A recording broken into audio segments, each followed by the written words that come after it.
Today, briefly, for the time I have, I want to talk about the tales of two mothers and a child. Two mothers and a child. I guess when you hear the tales of two mothers and a child, what comes to your mind is the story of the two mothers who are fighting over a child that they went to meet Solomon. It's my child, it's not your child. And then Solomon says, okay, let's cut the child off and let's see which one is the mother. No, I'm not talking about that. But I'm talking about the story of Jochebed, Moses' natural mother, and Pharaoh's daughter, Moses' adopted mother. Now, if you have your Bible, will you be kind to open to the book of Exodus chapter 2 from verses 1 to 10. Very interesting story. I like the way they put the story up in the Bible.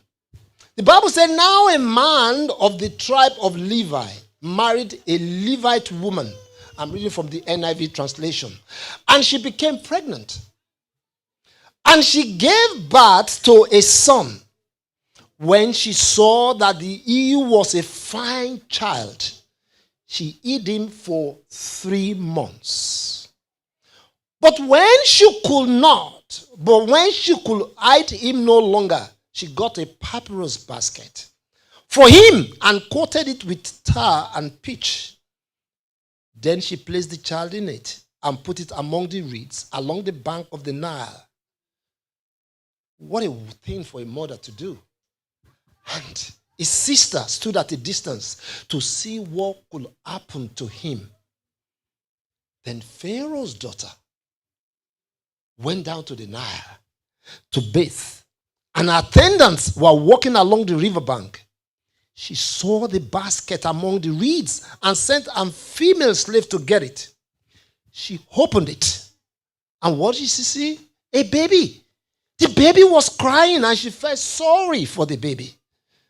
This is one of the Hebrews' babies, she said.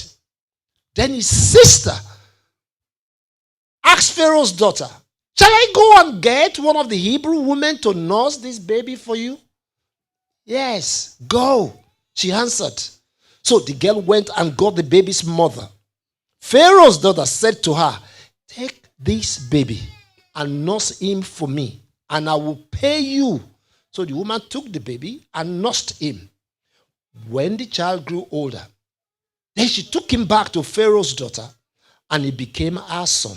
She named him Moses, saying, I drew him out of water.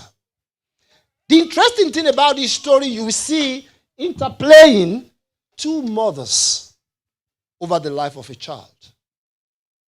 A natural mother and an adopted mother, both playing similar roles. They both have peculiar characteristics that we find in the life of mothers. They both loved the child. So you will see in the verse 2 of this Exodus that we've just read, the woman became pregnant and gave birth to a son. She saw that he was special, beautiful baby, and she kept him for 3 months. She loved her son. That was the natural mother. But then in verse 6, we read that Pharaoh's daughter, another mother, opened this and saw the baby. The baby was crying, and she felt sorry. One version say she felt compassion for him. And this is one of the Hebrew churches said. So both of them are interplaying love. The first natural mother said, my baby, I love you. Another mother saw this baby and said, my baby, I love you. That tells us that naturally, mothers have love towards their children. Is that also? Every mother will do. So we have to acknowledge that we thank God for the love of mothers over their children. And I thank God for all the mothers here for your love over your children. Another thing here is that they both took risk for the child. In verse 3, the Bible says when she could not hide him longer. But why was that? If you read the previous chapter, Pharaoh said, I can't stand all these Hebrews boys. They are going to come and destroy. They're going to grow. So every single male child born, kill them. I don't want to see them. So if you find out that you have a male in your house and that male child is an Hebrew, they got to be killed. So you can imagine her giving birth to this child. She took the risk because she could have handed over the child to them to be killed, for the child to be killed, but she kept the child. Can you imagine the child wants to cry like my daughter crying there? Shh, keep your mouth shut. They mustn't know. They mustn't know that there's a child. There's a sound for a child that is a girl and a child that is a boy. They mustn't know. So you can imagine how she took the risk. You know, when a baby is just crying, but when a baby is 3 months old, the cry is no more small cry. This voice have gone big. Now they will know that I've got a boy in the house. And then she took a risk, because if they found out that she kept the baby for so long, not only will they kill the baby, they probably will have killed her. But at that point, she has to take the risk to let go. Do you know what it takes? The baby you gave birth to. Put the child in a basket. Put the child on top of a water. And you don't even know whether crocodile is going to eat the child. Do you understand what it takes for a mother to do that? And that is the depth of the risk that mothers takes for us. What about the other mother, the adopted mother? The Bible said when the child grew older, she took him into Pharaoh's palace. That was an anomaly. You are bringing in an Hebrew child into the palace of the Pharaoh. You must be a nutter. Because you are contesting, you are calling this boy that is not one of us as the prince of Egypt. You are a nutter. It's like bringing a bastard into the house. She took a mega risk. That is the adopted mother in bringing Moses into the house. And we thank God for the risk that mothers have taken over their children. I can imagine how much risk my mother took over me. Massive risk. I can count so many of the risks she took. It's now that I'm older, I realize that she must have taken some dangerous risk over me. I remember when I did my first school SAT, they call it WAEC or WASC or whatever in those days. Anybody remember?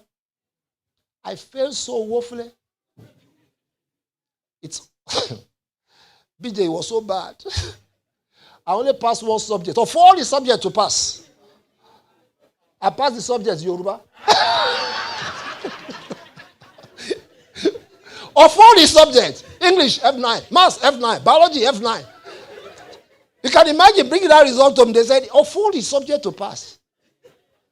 And it's not as if your Yoruba is good. I'm sure you snitch somebody while you are doing the exam to pass the thing. So it was a big one for my mom. Said, this boy, you won't kill somebody. So she bundled me up, took me to one of my uncle.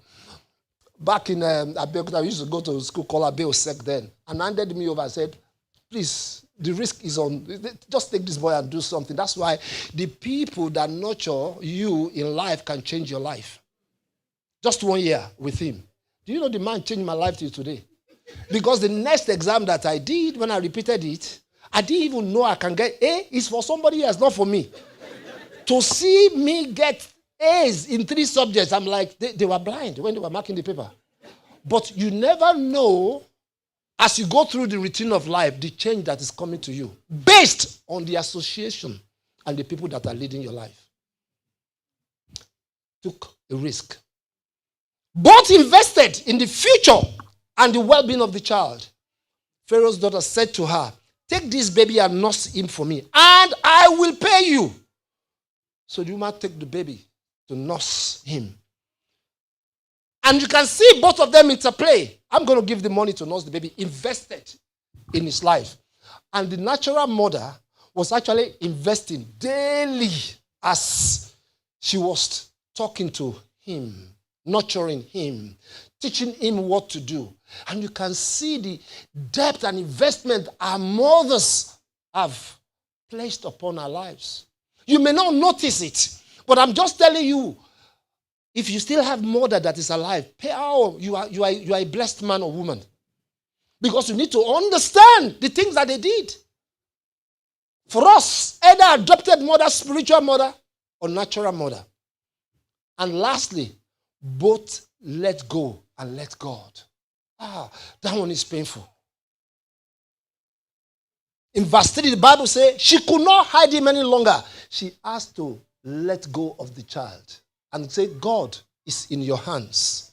Not only that, you can imagine when the child is now like a little boy, I don't know, maybe 6 or 7 or 9 years old, you can imagine for the last time walking his boy into Pharaoh's palace to go and hand over his own son as a natural mother to another mother and says, I'm handing this boy over to you. After all, you paid me to look after him. And then you see your boy go. You don't even know what's going to be his future. In life, there comes a time when our mothers, our parents, they let us go and then God takes over the rest.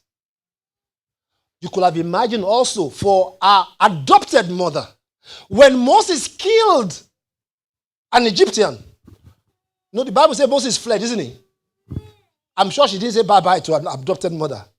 And you could have imagined when Moses left, what happened to Pharaoh's daughter when she heard that Moses had gone. It wouldn't have been easy. She would have cried her eyes out, my son that I paid to be looked after, now grown, expecting him to be the prince of Egypt, has now gone. Equally is the natural mother. There comes a time, my brothers and my sisters, when no matter what, as mothers, we have to trust God to let go and let God. Because ultimately, God is the ultimate father and mother for our children. We're just caretakers. We're caretakers. See, as somebody who is grown up now, I've seen my children grow from all the ages. And I used to tell people, I tell people now, when they are young, like this my son here, like this my daughter here, I love them because you can do what you like with them. Is that not so? You see their feet at the back of the car. You know, you are saying, good girl, good boy. You take them to the shopping mall, sit down there, take chocolate. But as they grow, you feel what I'm saying, you know? As they grow, you say sit down, they say where? Sit. Anyhow, you know, it begins to change. And you think, okay, we are still managing it. And then they grow. And then you realize that I'm standing, he's standing. I'm standing, she's standing. So who is there? Your own room, they take over. Anybody feel what I'm saying? You are saying my table. They say, but I need it. Clear your things. But this is my house. But I need the table. So you are thinking, God, can you just take this child and go, you know. So you have to understand this, that there comes a time when you have to let go and let God. But then, and I understand one of the scriptures that my sister read here, that the master player behind everything is God. Oh, master chess player is the one moving the pawn, moving the king on the chessboard. Because he is the ultimate creator that knows everybody and all child. So, see, when God was making a reference to that in the book of Isaiah 49, 15, 16, that my sister quoted here, God said, can a woman, that even if a woman forget the nursing child, you know, when you are nursing your child, you will never forget the child, unless, of course, you are. Can a woman forget her nursing child and not have compassion on the son of her womb?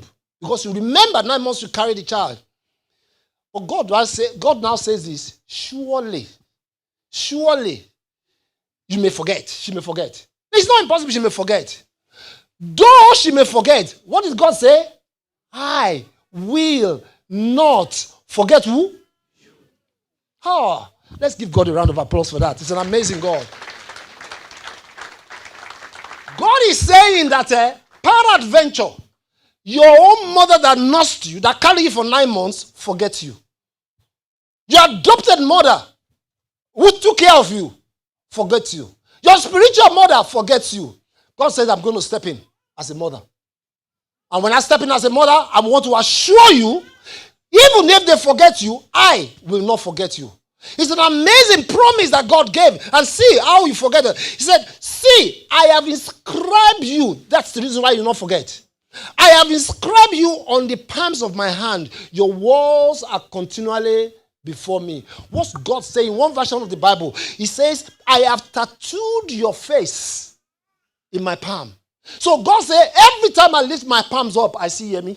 Every time I lift, I see BJ. Every time I see Sheyi. He said, tattoo is a permanent inscription. So there's no way I can forget you.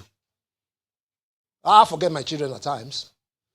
I really do. They say, Dad, you've not called me for a while. I say, I forgot. And it's true. Sometimes it's intentional forget. You see, my brother, you just say, I don't. You forget. And sometimes you just forget. You say, but you don't call, you don't know what I'm doing. I say, oh, sorry. Okay, how are you doing? And after that, you forget. Then you remember again. When they ring back again. But see God. God says, my own, no forget. Every single moment, I, God, have your face tattooed in my palm. So it's not a matter of go and come. You are constantly in my presence. And that's an amazing thing, that promise that God has given to us. That even you, your mother may forget you. God says, I will step in, but I will not forget you. So he assures you about the promise of God that he has given to us. So what is the wisdom in this text, in this tale of two mothers? It takes more than a natural mother to nurture a child. It takes more than a natural mother to nurture a child.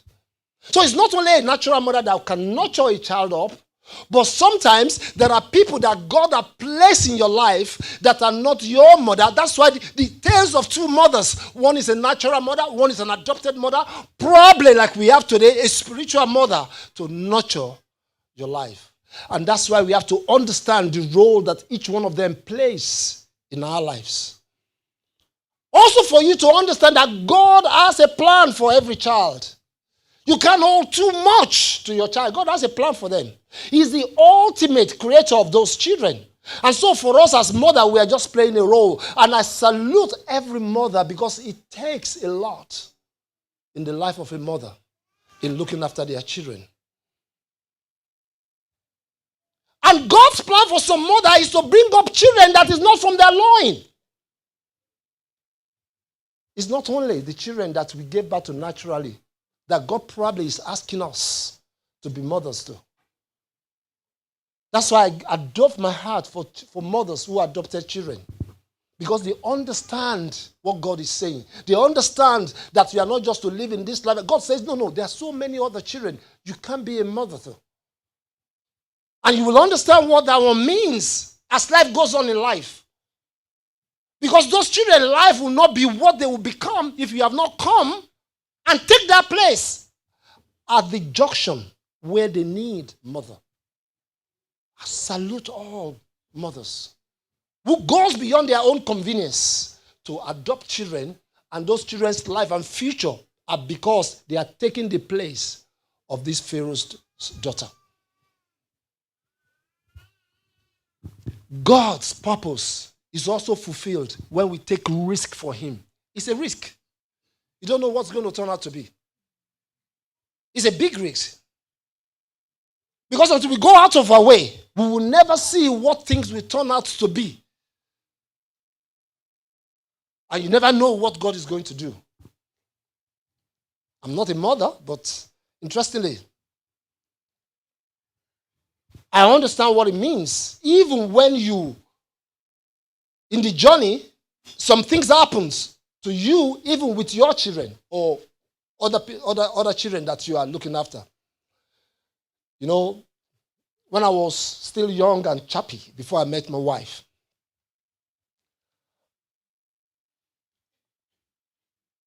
one lady, I don't know how she got pregnant, but she got pregnant. Mommy is laughing. Anyway, and the child came. And somewhere along the journey, for one reason or the other, incidents happen to do a DNA to find out that the child is not mine. And the child was still young. And so the question is, what do you do? As a matter of fact, I only find out when the mother passed very young. She went to do an operation in the hospital. And after the operation, she couldn't wake up, so she passed. And so, for one reason or the other, I think I want to bring the child to UK. Then they said you should do a DNA test and stuff like that. Then you find out that the child is not what? Yours. Are you feeling me? Right? So, how will you feel? The child that bears your name, the child that you've looked after, the child that is growing up, the child that you've sent to school, the child that you've spent all your life with, only to find out at that particular age where you say, come on, that the child is not yours. How will you feel? A bit sad, a bit whatever, and all of that. But then in the midst of trying to disassociate and find and go away and just whatever, God is a good God. In the midst of that, God said, come here, stupid boy. I didn't make mistake. I didn't make mistake at all. Because if you find out, you could have gone and meet the mother. Is that not so? I said, go away, go and meet your mother. Let your mother find your father for you. But God said, I didn't make mistake. It's designed that way. So that you could be the father and look after that child. And there's a way God can give you a new heart towards that. And not only that, also for my wife as well, that I've married now, I've got my 1 or 2 children, I say, you now have to become a mother, an adopted mother, to a child that you did not bear. Are you with me? And you have to go through that journey in life. Go through that journey in life for years and years and years and years and years. And then, a few years ago, when she married. I did the marriage for her and all that sort of things. And a few years ago, when I was back home, she was now pregnant to give birth to her own child. And she said to me, Dad, I want to do another DNA test. I said, for what? She said, I just don't know. I said, well, but there's no reason. I've been your father all this time long. You know the story. If you don't know the story, he said, it just doesn't appear. I said, it could affect our relationship. I said, but I just want to. And then things like that. I said, okay, if you are so insisting, here we go. We did another DNA test. And then she said to me, Dad, if it comes negative this time, it might affect me so much that I might distance myself from you. I said, what? What does that look like? Of course, I know it was going to be negative. And then, bam, it was negative. And then after that, what happened? She blocked me off. She took me off from everything and things like that and stuff like that. Because in life, you have to understand. I'm not blaming you, I get what I'm saying. I'm just saying that people go through phases in life, but God put you in people's life for a season and a reason that you might not know. So God put me in her life until she was about 34 years old when that happened. Right? For one reason or the other and stuff. You can see how that could have broke my heart, break the heart of my wife, break the heart of all the other children and things like that, because she just took herself off and for one reason or the other. And then you have to let people go through that phase and that process. So this morning, as I was praying for today's service, I just had an impression to send her a text. And I sent her a text. The text nearly got to her when she replied back, Dad, I love you. I've missed you.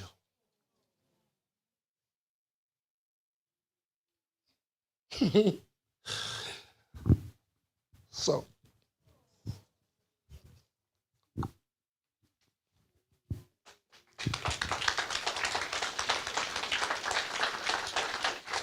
yeah. So, you can understand that God sometimes is walking through things that you don't know. So, you don't know who God is going to bring into your life. Either as a mother, either as a father.